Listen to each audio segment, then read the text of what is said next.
Uy, kumusta?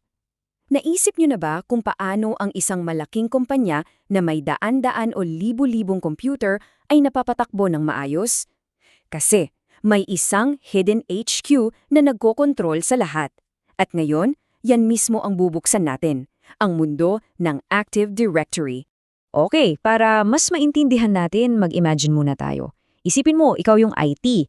Tapos may 100 computer kang kailangang i-manage. Isa-isa ha. Gagawa ka ng user account, magseset ng password, mag-i-install ng apps sa bawat isang PC. Naku, hindi lang yang basta mahirap. As in, isa yang total nightmare. Sobrang bagal, sobrang nakakapagod, at ang dami-daming pwedeng maging mali.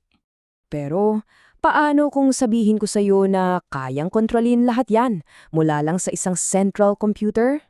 Isang click mo lang, lahat ng computer may bagong software na. Isang command mo lang, lahat ng users may bagong security policy. Yan yung kapangyarihan ng Active Directory. So, ano ba itong Central Control System na ito?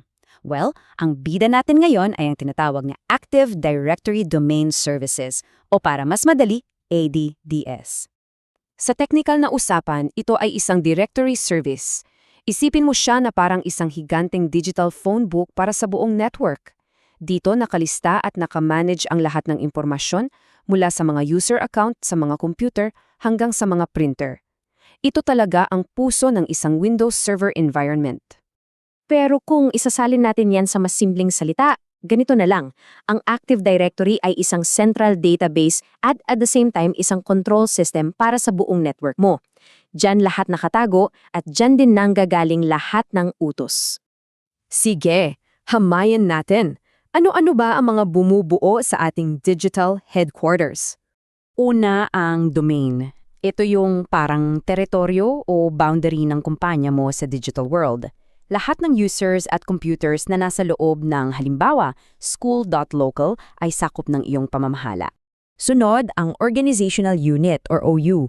Kung ang domain ang buong building ng opisina, ang mga OU naman ay yung mga department sa loob, gaya ng IT, HR o accounting. Ginagamit to para igrupo at ayusin ng mga users at computers para mas madaling i-manage. At syempre, ang pinakautak ng buong operasyon, ang Domain Controller o DC.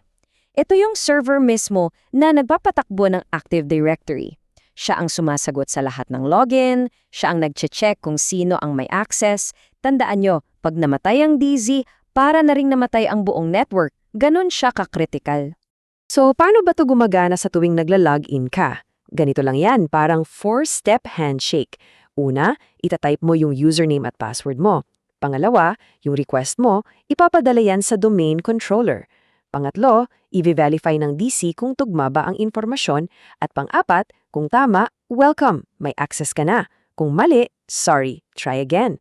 Simple lang, di ba? Pero sobrang secure.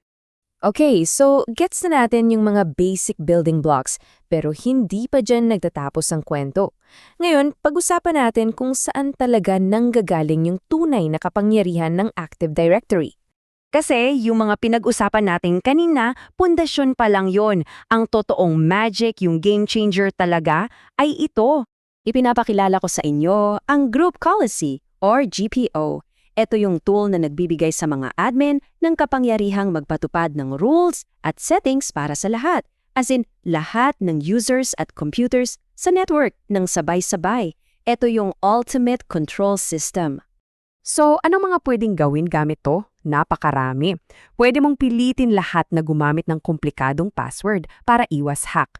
Pwede mong i-disable ang mga USB drive para walang makapagnakaw ng company files. Pwede kang mag-install ng software sa lahat ng computer nang hindi tumatayo sa upuan mo. Pwede mong iset na pare-pareho ang desktop wallpaper ng lahat o i-block yung access sa control panel. Ito ang tool na nagpapanatili ng kaayusan at security sa buong kumpanya. Sige, malinaw na yung technical side. Pero bakit ba ito mahalaga para sa'yo? Bakit kailangan mo tong malaman, lalo na sa career mo? Kasi sa totoong trabaho, may tama at maling paraan ng paggamit nito. Ang tamang paraan, gumagamit ka ng OUs para maging organisado at nag-a-assign ka ng permission sa mga grupo, hindi sa individual users. Ang maling paraan, yung magulo at pataglamang structure tapos isa-isa mong binibigyan ng access ang mga tao. Nako, yan ay isang malaking sakit ng ulo in the long run. So, para sa isang mabilis na recap, tandaan natin yung mga analogy. ADDS, yan ang central management. Ang domain controller, yan ang utak ng sistema. Ang organizational unit, paraan yan para sa maayos na organization.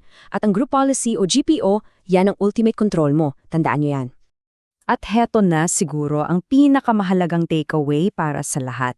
Kung ma-master mo ang Active Directory, handang-handa ka na para sa isang entry-level IT job. Ganun siya ka-fundamental. Required skill to sa industriya.